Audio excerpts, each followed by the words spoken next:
Kaixo, ni Libela Puente naiz, Atletiko San Sebastianeko piraguismo sekzioko arduradun eta entrenatzaile naiz, eta honea Leitzaranea etorri gea infantilekin entrenatu ahal izateko. Momentu honetan ari dira zirkuito bat egiten, hemen ibaiaren goiko partean, eta beste batzuk ja jetxi dira beraka jarraitzeko entrenatzen.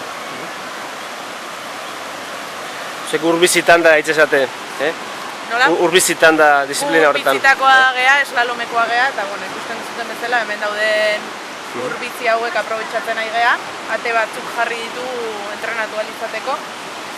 Eta, ur gehiago egongo balitz, agian urbizi gehiago egongo lirateke, baina oso gustora gaude hemen, oso leku polita da guretzako.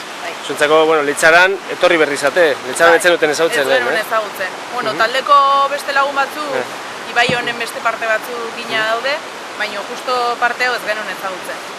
Oso polita iruditzen zaigu.